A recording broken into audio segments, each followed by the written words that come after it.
ओम नमः शिवाय। नमो नीलकंठाय। ओम पार्वती पते नमो नमः। शिव तांडव स्तोत्र को बहुत चमत्कारी माना जाता है। इसकी रचना रावण द्वारा की गई थी। कहा जाता है कि एक बार अहंकारवश रावण ने कैलाश को उठाने की कोशिश की तो भगवान शिव ने अपने अंगूठे से पर्वत को दबाकर स्थिर कर दिया, जिससे रावण का हाथ पर्वत के नीचे दब गया। तब पीड़ा में रावण ने भगवान शिव की स्तुति की। रावण द्वारा की गई यह स्तुति शिव तांडव स्तोत्र के नाम से जानी जाती है।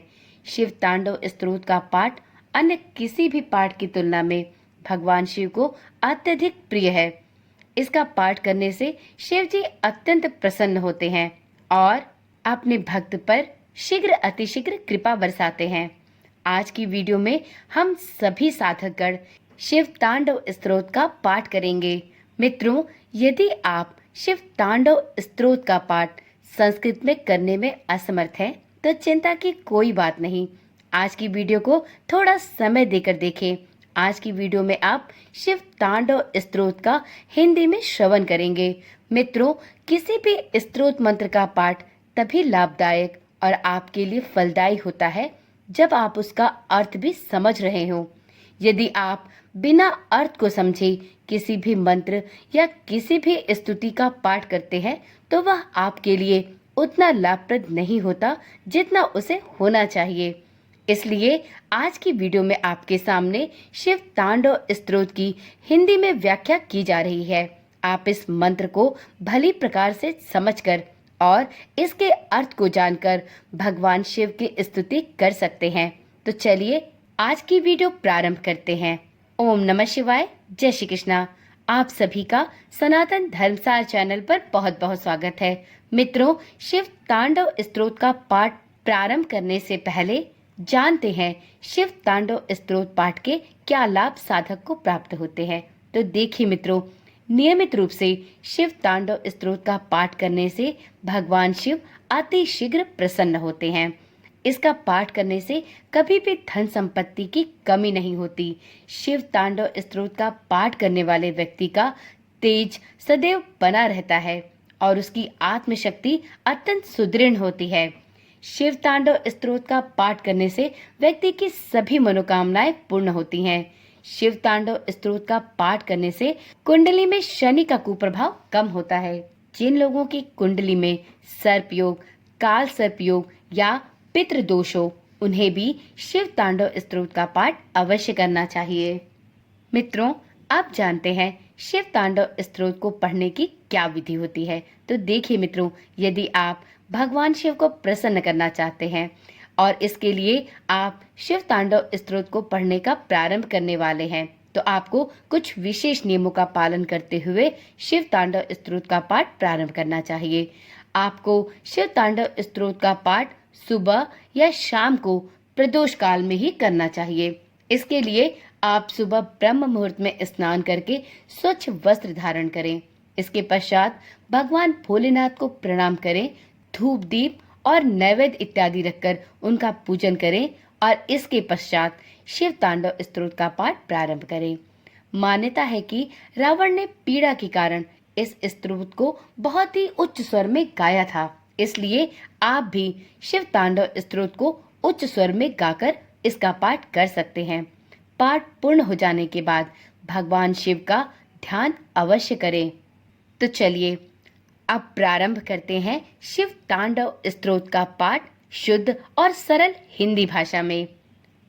उनके बालों से बहने वाले जल से उनका कंठ पवित्र है और उनके गले में सांप है जो हार की तरह लटका है और डमरू से डमट डमट डमट की ध्वनि निकल रही है। भगवान शिव शुभ तांडव नृत्य कर रहे हैं। वे हम सबको संपन्नता प्रदान करें। मेरी शिव में गहरी रुचि है, जिनका सिर अलौकिक गंगा नदी की बहती लहरों की धाराओं से सुशोभित है, जो उनकी बालों की उलझी जटाओं की गहराई में उमड़ रही है, जिनके मस्तक की सतह पर चमकदार अग्नि प्रज्वलित है और जो अपने सिर पर अर्धचंद्र का आभूषण पहने हुए है। मेरा मन भगवान शिव में अपनी प्रसन्नता ढूंढता है। अद्भुत ब्रह्मांड के सारे प्राणी जिनके मन में उपस्थित है, जिनकी अर्धांगिनी पर्वतराज की पुत्री पार्वती है, जो अपनी करुणा दृष्टि से असाधारण आपदा को नियंत्रित करते हैं, जो सर्वत्र व्याप्त हैं और जो दिव्य लोकों को अपनी पोशाक की तरह धारण करते हैं। मुझे भगवान शिव में अनोखा सुख मिले, जो सारे जीवन के रक्षक हैं। उनके रेंगते हुए सांप का फन लाल और भूरा है और मणि चमक रही है। ये दिशाओं की देवियों के सुंदर चेहरों पर विभिन्न छटा बिखेर रहा है, जो विशाल मदमस्त हाथी की खाल से बने जगमगाते दुशाले से ढका है। भगवान शिव हमें संपन्नता दे, जिनका मुकुट चंद्रमा है, जिनके बाल लाल नाग के हार से बंधे हैं, जिनका पायदान फूलों की धूल के बहने से गहरे रंग का हो गया है, जो इंद्र, विष्णु और अन्य देवताओं के सिर से गिरती हैं। शिव के बालों की उलझी जटाओं से हम सिद्धि की दौलत प्राप्त करें, जिन्होंने कामदेव को अपने मस्तक पर जलने वाली अग्नि की चिंगारी से नष्ट किया था, जो सारे देवलोकों के स्वामियों द्वारा आदरणीय है, जो अर्धचंद्र से सुशोभित है।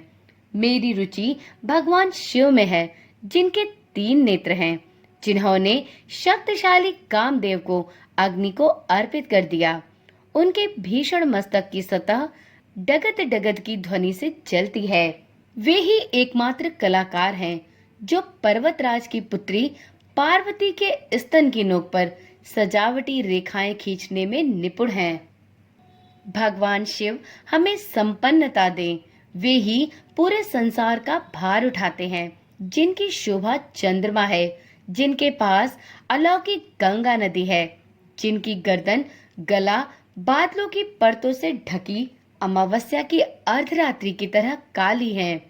मैं भगवान शिव की प्रार्थना करता हूँ, जिनका कंठ मंदिरों की चमक से बंधा है, पूरे खिले नीले कमल के फूलों की गरिमा से लटकता हुआ, जो ब्रह्मांड की कालिमा सा दिखता है, जो कामदेव को मारने वाले हैं, जिन्होंने त्रिपुर का अंत किया, जिन्होंने सांसारिक जीवन के बंधनों को नष्ट किया, जिन्होंने बलि का अंत किया, जिन्होंने अंधक दैत्य का विनाश किया, जो हाथियों को मारने वाले हैं और जिन्होंने मृत्यु के देवता यम को भी पराजित किया।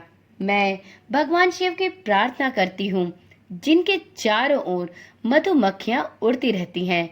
शुभ कदम के फूलों के सुंदर गुच्छ से आने वाली शहद की मधुर सुगंध के कारण, जो कामदेव को भी मारने वाले हैं, जिन्होंने त्रिपुर का अंत किया, जिन्होंने सांसारिक जीवन के बंधनों को नष्ट किया, जिन्होंने बलि का अंत किया, जिन्होंने अंधक दैत्य का विनाश किया, जो हाथियों को मारने वाले हैं और जिन्होंने मृत्यु के देवता यम को भी पराजित किया। शिव, जिनका तांडव नित्य नगाड़े की ढिमिट ढिमिट तेज आवाज श्रृंखला के साथ लय में है, जिनके महान मस्तक पर अग्नि है, वो अग्नि फैल रही है। नाग की सांस के कारण गरिमामय आकाश में गोल गोल घूमती हुई मैं भगवान सदाशिव की पूजा कब कर सकूंगी? शाश्वत शुभ देवता, जो रखते हैं सम्राटों और लोगों के प्रति समभाव दृष्टि, घास के तिनके और कमल के प्रति, मित्रों और शत्रुओं के प्रति, सर्वाधिक मूल्यवान रत्न और धूल के ढेर के प्रति, सांप और हार के प्रति और विश्व में विभिन्न रूपों के प्रति मैं कब प्रसन्न हो सकती हूँ? अलौकिक नदी गंगा के निकट गुफा में रहते हुए, अपने हाथों को हर समय बांधकर अपने सिर पर रखे हुए, अपने दूषित विचारों को धोकर दूर करके शिव मंत्र को बोलते हुए, मेरा यह प्रणाम महान मस्तक और जीवंत नेत्रों वाले भगवान शिव को समर्पित है। इस स्तोत्र को जो भी पढ़ता है, स्मरण करता है और सुनाता है, वह सदैव के लिए पवित्र हो जाता है और महान गुरु शिव की भक्ति पाता है।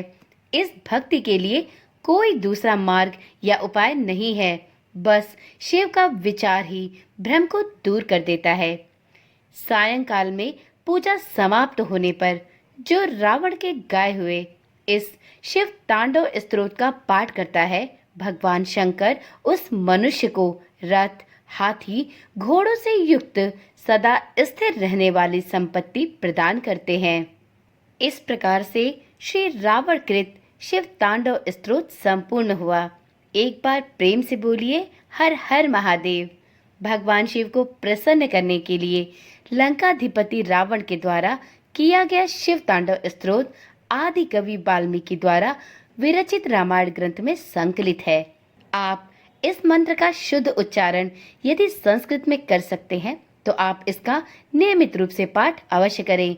यदि आप संस्कृत में इस मंत्र का उच्चारण करने में असमर्थ हैं तो आप इसके हिंदी व्याख्या को भी श्रवण कर सकते हैं। आपको इस पाठ के उतने ही लाभ प्राप्त होंगे जितना कि आपको संस्कृत में इस मंत्र को पढ़ने के प्राप्त होते।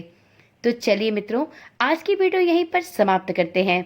इसी प्रकार के प्रत्येक वार से संबंधित स्तुति मंत्रों और स्तोत्र मंत्र के श्रवण के लिए इस चैनल को अभी ही सब्सक्राइब कर लें। आपको इस चैनल पर सनातन धर्म से संबंधित सभी व्रत पर्व एवं त्योहारों की समय समय पर जानकारियां प्रदान की जाती हैं। तो चलिए मित्रों, आज की वीडियो यहीं पर समाप्त करते हैं। कल मिलते हैं एक नई वीडियो के साथ। तब तक के लिए ओम नमः शिवाय, जय श्री कृष्णा, राधे राधे।